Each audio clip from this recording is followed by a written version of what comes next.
ከፍሬንድ ጋር ተኝታ አገኘኋት። ጤና ይስጥልኝ ቻናል የተከታታዮች ጎፈር ሚዲያ ነው።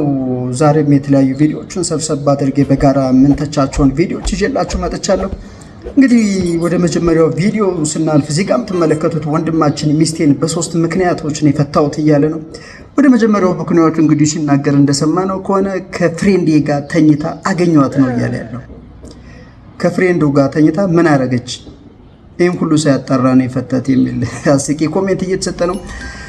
ሌሎቹ ሁለቱ ምክንያቶቹ ግን ምንድናቸው የሚለውን ቪዲዮውን አይተን እንመለስ። ቻናሌን ላይክ እና ሰብስክራይብ ማድረግ እንዳትረሱ። ወደ ቪዲዮ ከዚህ ጋር ተፋታች እንዴ? ያው እንዴ ቤተሰብ መሰረቱ ምናምን አንድ ስቶሪ ነበር። ኧረ በስመ አብ አትሆንም ለልጆቻችን ምናምን አይደለም እንትን ነው አክቹአሊ ማዘር አትወዳትም ነበር። አራቱንም ጭራሽ ቤተሰብ ምናምን ታውቋል እንዴ? ማለቴ ያው ጫማ ቤት ማዘር አሁን ትመጣለች ምናምን ነገር ለማየት ገባ። ምንም ቢሆን ምን ላይ ደረሰ የሚለው ነገር ይታያል። እንደ ጥሬ ስጋ እየበላችሁ ነው እናንተ ጫማ ቤት? እኛ ጥሬ ስጋ እየበላን ነው አባቴ ወይን ምናምን በቃ ተወኝ እየቀመቀሙ ምናምን እና አትመቻትም ነበር ልጅቷ፣ አትወዳትም ማለት በቃ ስፒሪቷ ልክ አይደለም ትላለች ሁሌ እና በምን እንደተፋታን ታውቃለህ? ሁለት ምክንያቶች ናቸው። እሷ የምትለው አለ እኔ የምለው አለ። አንድ በሃይማኖት አለች፣ ሁለተኛ ደግሞ ከፍሬንድ ጋር ተኝታ አገኘኋት። ምን ያበደ ነው ምንድን የመጀመሪያው ምክንያት የመጀመሪያው ምክንያት በጣም አላስፈላጊ በጣም ከማውቀው ሰው ጋር ማለት ገባህ ምናምን አሉ ያ እጅ ከፍንጭ እንዴ ጸጋ እንዴ ጸጋ የት ነው? ወይኔ ጊዜ ሱቅ ውስጥ የት ነው ቦታው አላለም እንዴ? ሊሄድ ነው እንዴ ድጋሚ? ኧረ የለችም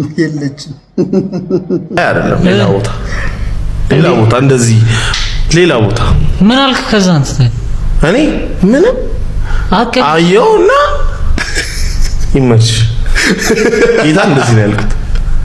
በቃ ይመች አንተ ባይዘው የመጀመሪያው ምክንያት አላስፈላጊ ነው። አንድ ሁለት ምክንያት ምናምን ትለናል። ሃይማኖቱ ምን አገባ? መጀመሪያ በሃይማኖቱ ምናምን እየተስማማን ነበር። ከዛ በኋላ ምንድን ነበር እሱ ሃይማኖት ፊክስ አደረገችው። እሷ ኦርቶዶክስ ነበረች። ኦኬ አንተ ምንድነው? ጴንጤ ነኝ እንዴ ጥብቅና አንተ ወይን ምናምን ትጨብሳለህ? ተሻግሮ ምናምን ጥሬ ስጋ እያስመጣ ነው ወይን እየጨበሰ ጥብቅ አድርጎ ጴንጤ ነኝ ምናምን ይላል።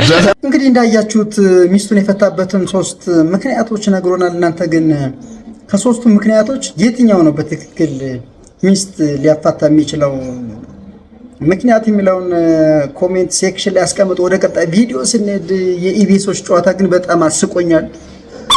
እኔ አእምሮዬ ላይ ሌላ ነገር እየመጣ ነበር። እስኪ ለማንኛውም አይተን እንመለስ። ሀሊማ ካቶክ ብታረግ እንደ ምንድን ነው? ቆይ አሁን ደርሼበታል። ጠጋ በትክክል ድምጽ ነው።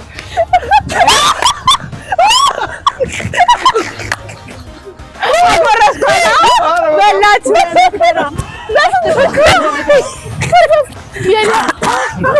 እንዴ በይዝልሽ ብዬ ነው እንዴ በመከራ ሌላ ነገር ሲቀበስ ጀምሪልኝ ጉርሻ ይላል ነው አንከረፈፍሽው ላተ በጣም ፈጥና ነው እንደየመጣች ያለች። እዚህ ቪዲዮ ላይ እንግዲህ ሀሳብ አልሰጥም።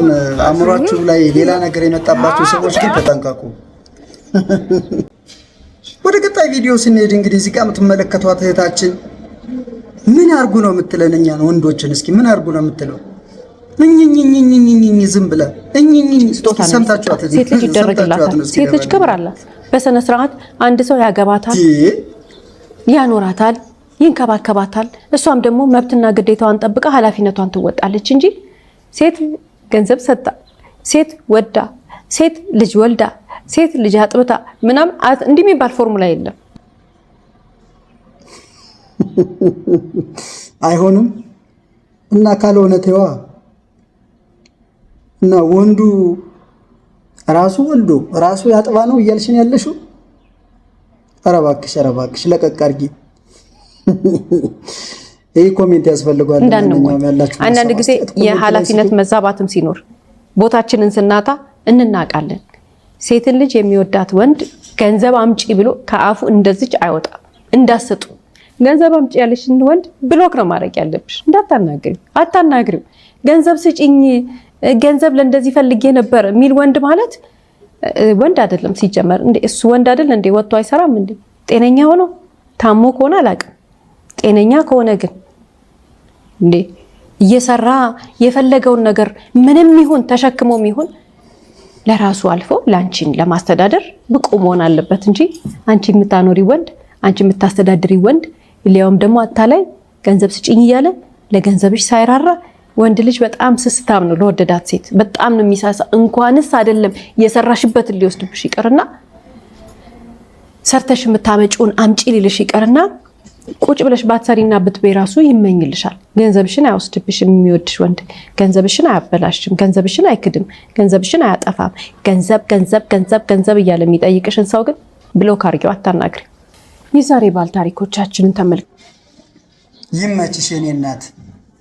ገንዘብ የሚጠይቁ ወንዶችን ብሎክ አድርጓቸው። እናንተ ስጠይቁ ትክክል፣ ወንዱ ሲጠይቅ ኃጢአት የሚሆነው ለምንድን ነው? ለማንኛውም ያላችሁን ሀሳብ አስተያየት ኮሜንት ላይ አስቀምጦ ወደ ቀጣይ ቪዲዮ ስንሄድ በቀን 6 ጊዜ የሚደዋወሉ ፍቅረኞችን እስኪ ሰምተን እንመለስ። ስራ የላቸውም እያለ ነው ኮሜንት ላይ ትደዋወላላችሁ።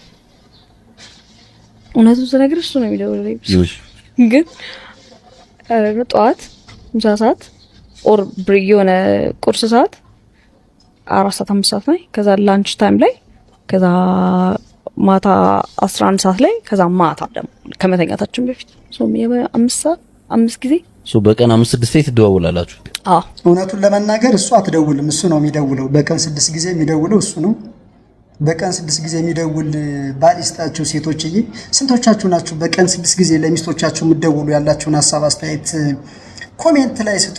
ወደ ቀጣይ ቪዲዮ ስንሄድ እንግዲህ ማን ያዘዋል ነበር እንግዲህ በርካታ ሳክሶችን ይዞ የሚቀርበው በወንድ። ዛሬ ደግሞ በሴት ከቀረቡ ሳክሶች መካከል እስኪ የማዘርን አይተን እንመለስ። ማጋድ ያለው ሰው በእኔ ምክንያት ትምህርት ቤት ይዘጋ ነበር። 3 ቀን ተዘግቶ ያውቃል። በእኔ አዲስ አበባ ኮከበ ጽባ ነው የተማርኩት። እሺ። እና በዚህ አጋጣሚ ደግሞ የሰፈሪ ልጆች የኮከበ ጽባ ቤላ ኬንያ ኤምባሲ ዙሪያ ያላችሁ በሙሉ በጣም አመሰግናለሁ። እዛ ሰፈር ጎረምሶች ነበሩ፣ በጣም ተጋለውልኛል። እኔና ከሌላ ሰፈር መጥቶ ሚነካኝ ካለ በጣም ዋጋ ከፍለዋል። የሚገርምህ እና እዛ ስማር ድብድብ ይነሳ ነበር። በቃ የሰፈር አንድ ከሾላ ከሞቢል እንደዚህ ቀበል ይባልና ከዛ ሰው ይጎዳል። በጣም እስከ ሞት ደረጃ ደርሶ ያውቃል። ለዛ ነው ትምህርት ቤቱ 3 ቀን የተዘጋው ራሱ። ስንት ሰው ተደባደቡብሻል እስከታውቃለህ?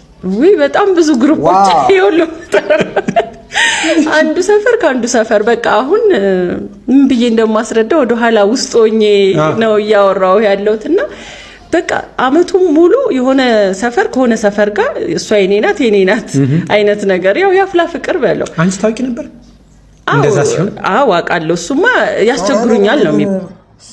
ይሄ ከባድ ጭዌ ነው ጋይስ፣ ከባድ ጭዌ ነው። ለማንኛውም ያላችሁን ሀሳብ አስተያየት ኮሜንት ላይ ስጡ። ወደ ቀጣይ ቪዲዮ ስንሄድ እዚህ ጋር የምትመለከቱት እንግዲህ ኢትዮጵያዊው አይሾ ስፒድ ነው የሚባለው። እኔ ግን ስሎ ስፒድ ነው የምለው። ምን ሆኖ ነው ልጁ እንዲህ? በቃ ካልተፈጠረበት እኮ መተውን ያለበት። አሁን ልጅ እስኪ ሽሻ ይቀመ እኮ ነው ያበደ ልጅ ነው የሚመስለው። እስኪ አይታችሁ ተመለሱ እስኪ። That's how you my guy.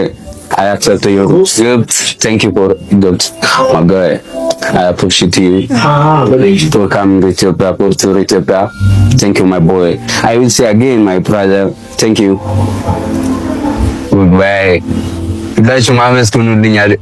አቲም ባለፈው ያው ኢትዮጵያ መጥቶ አይቶ ነበር ምናምን ስለ ኢትዮጵያ ብዙ ቪዲዮ ሰርቶ ነበር ይሮና ይሄን ሲሸርት ያው እኔ በሌለበት አልነበርኩም። እንዳጋጣሚ ወደ 40 ምንጭ ሄጄ ነበር እና እኔ በሌለበት ሰጥቶልኝ ነበር። ዛሬ ነው የተቀበልኩት እና ታንክ ዩ በሉልኝ ሁላችሁ። ቀን አይሻሻልም እንዴ? ዝም ብሎ በቃ